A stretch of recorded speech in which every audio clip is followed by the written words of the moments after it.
For more on Britney's case, we bring in family law attorney Christopher Melcher of Walzer Melcher. He represents Kanye West as well as other celebrities. Thanks so much for joining us again, Mr. Melcher.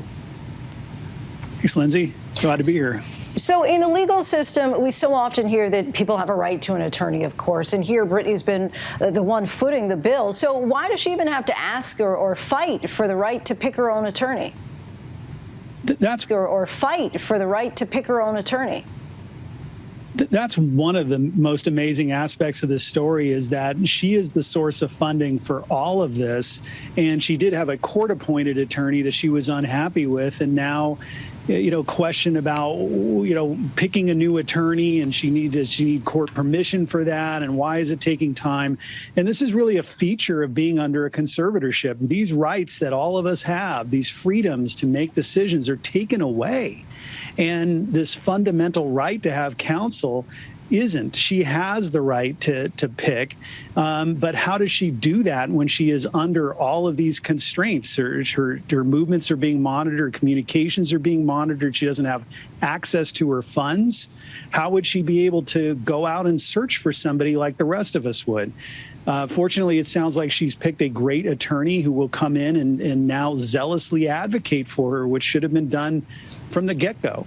How difficult is this of a case to be an advocate for Britney Spears in order to get her out of this conservatorship?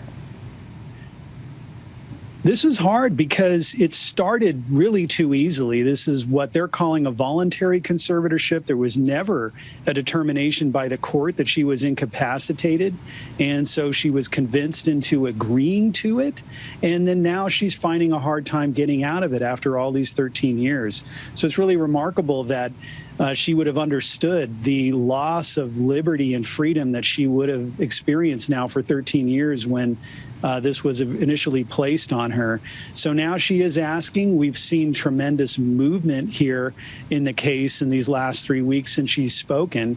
And now with these changes that are happening with counsel, I'm hopeful that the court will move rapidly.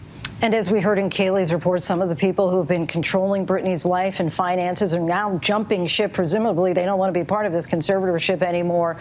Why do you think that that's happening? And if you were involved, do you think that you'd also want out at this point? Well, there's tremendous pressure. There's nowhere to hide now in this case. And this had gone on for 13 years. We had conservatives who were being paid. The lawyers for the conservators also being paid. So we have fees on fees that she has been paying for this whole time, including fees expended by her father to resist her attempt to have him removed.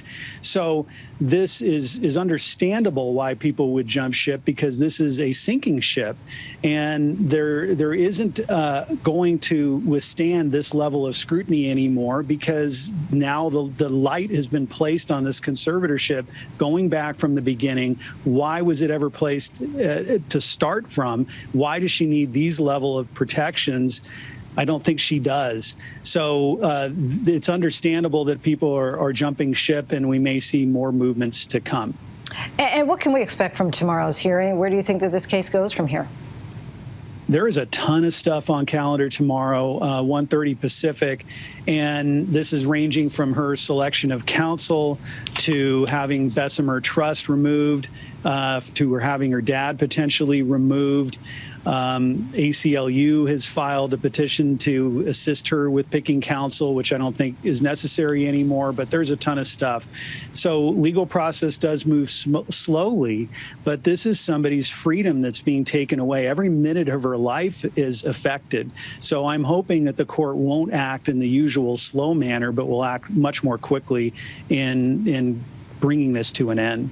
And finally, of course, most conservatorship cases don't play out in the public eye like this one. So what's been the impact of all this attention and the so-called Free Britney movement? Well, I give credit to the Free Britney movement, because before this, people weren't paying attention to it. This has gone on for 13 years. And it's only in the last 3 weeks that, many people have been talking about it, but Free Britney fans and supporters have been out there for years collecting documents, analyzing, sharing information to support her, to bring light to this.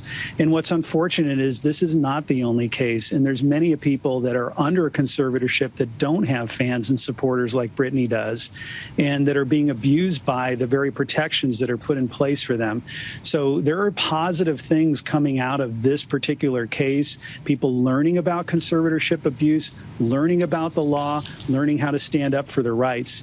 So stay tuned. There's much more to come out of this. Yeah, stand by for news. Really helpful insight there. Christopher Melcher, our thanks to you. Thanks.